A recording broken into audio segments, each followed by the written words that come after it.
Hey, it's Vanessa Marquez, your friendly vegetarian here. We are all still in quarantine and navigating through all of the emotions that come with social distancing. You know, something came to mind a few days ago, and I was like, oh my goodness, I have to share this because I remembered that I was driving to work a few months ago, and as I was listening to the radio, the DJ was talking about dealing with grief and difficult moments. And she said that when the days are too long to get through, break them down into moments throughout your day. And I remember thinking, oh my God, that's my motto. You'll hear me say this often. When you can't get by day, then take it moment by moment. But she added something else. And what she said was so cool, and it was life-changing, actually. She said, throughout the day, you should create checkpoints. And I gotta tell you, checkpoints have really changed my life, and I wish that I would have learned about these sooner.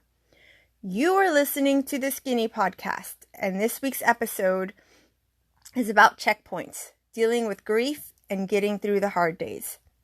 See, if there was a tombstone for the years 2012 through 2017 in my life, it would probably read something along the lines of, rest in peace.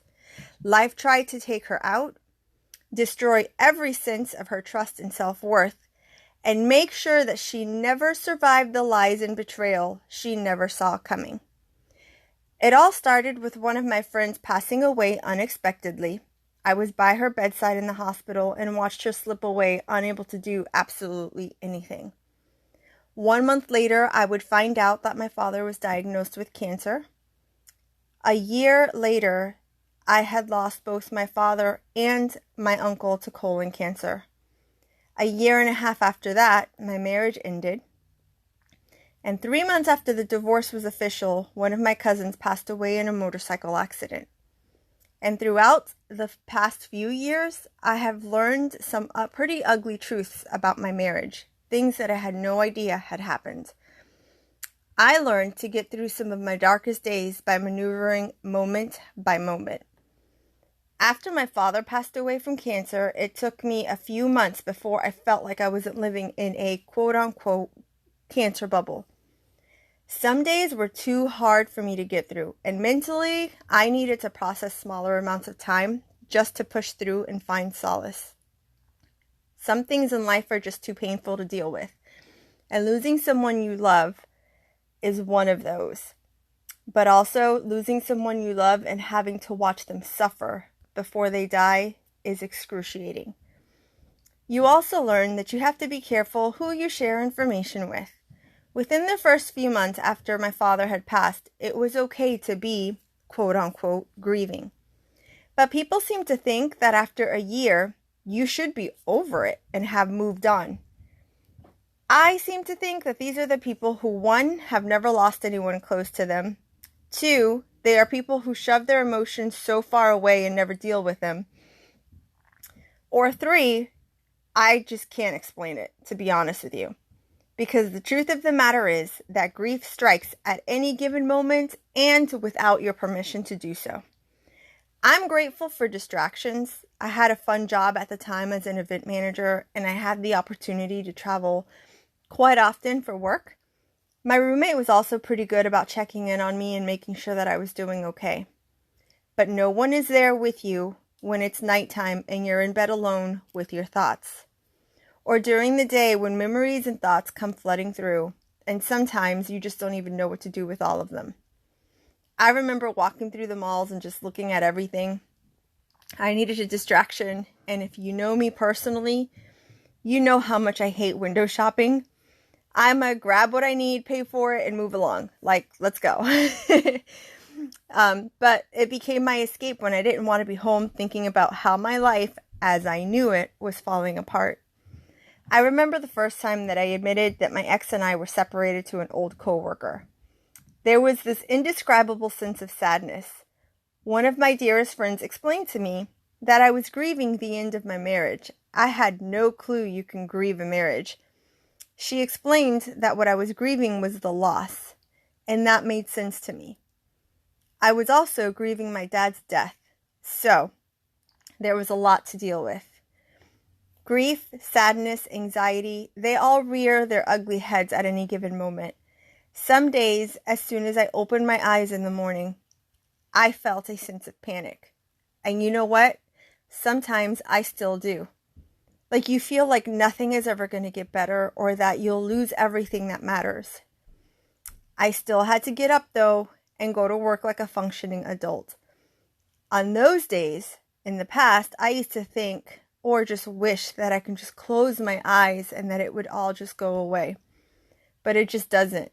Instead, I tell myself that I just had to get through the day. And what an overwhelming thought that was. The end of my day? Goodness, that seems so far away.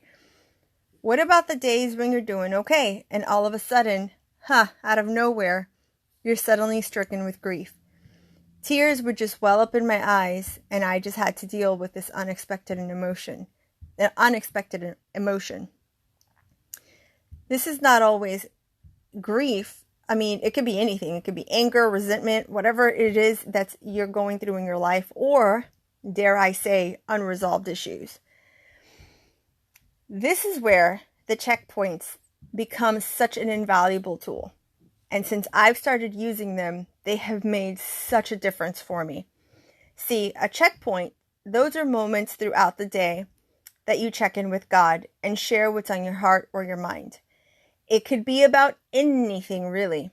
So, for example, when I started using checkpoints, I was working in retail, and I made sure to create these moments throughout the day, and they don't have to be like scheduled. It doesn't have to be at 9 o'clock and then at 12 o'clock. No, just whenever you need them, whenever you just need a moment, you just stop and just have a conversation. And it could be a really simple one too, so for example, when the store wasn't busy, I would look outside and I would just simply thank God for another day. Or if I was enjoying a hot cup of coffee, I would thank him for that too. I know that seems super silly, but you really do learn to be grateful for the little things. Number one, if you want to be. Number two, when you've lost so much that you're grateful for what you have. On the harder days, when I was disappointed or frustrated, I would literally tell God just that. God, I'm frustrated that things didn't go as planned. Please give me some direction because I don't understand. And I would just leave it at that. It works for anger too, because I've said it several times. I'm like, Lord, you know what? I'm really pissed that XYZ person judged me about my divorce and that they have no clue what they're talking about. That's just one example. And then on the days when I missed my dad, I'd say, you know what, Lord, I really miss my dad today. And thank you for the time that I got to spend with him before he passed. And somehow thanking him for that time, thanking my Heavenly Father for the time that he allowed me to have with my earthly father always seems to put a smile on my face. Some days I'd say, Lord, I'm really sad today, and I just don't really know why. Sometimes you are sad and you don't necessarily know what's going on. On those days, I would just tell God, Lord, please help me today, because I'm not really sure what's going on, but I know that you do. And I choose your joy that only you can give me. And that's it. You just ask God for that extra bit of help, because we were never meant to go through this life alone. For me, one of my favorite scriptures is, my grace is enough for you. When you are weak, I am strong. And that gives me peace, because it means that I don't have to be perfect. I don't have to go at it alone. And I can just say, God, I am pressing into you today because I need some extra loving. And other days, you know what? You can just check in and say, you know what, God, I'm feeling pretty good today. I'm okay. And at that very moment, you have this aha moment that you are okay. And that's also a game changer, because you start to realize, wait a second, I'm really getting through the tough stuff. And that's when I thank God for his strength. Because if it wasn't for that, I gotta tell you, I really don't know how I would make it. In my personal opinion, what makes it so difficult to get through the tough days is, one, what you're going through is legit painful. Number two, sometimes it seems like there is no end to the pain and you just can't see that light at the end of the tunnel. And 3, you feel alone. And when you feel alone, you feel like you can't carry this burden by yourself. You can only put so much on your friends and family. They're human too. So sometimes it's hard to reach out to another person and be like, listen, I'm going through a really hard time. Because sometimes you feel like, God, I keep reaching out to them, and you don't want to overwhelm them, or you don't want to come across as needy. But again, we're not meant to go through this life alone. And although it seems sometimes like, sometimes it feels like you are, it's okay to say, God, help me, because I can't deal with the pain anymore. You know how many times I've said, God, I want to give up. God, where are you? And sometimes I've said this often. So for me, checkpoint has become one of those wash, rinse, and repeat. Because those challenging days, they come back and forth. And I know where my help comes from. So these are the moments where you have to weather the storm. And you've got to get through it stronger, and you've got to come out on the other side.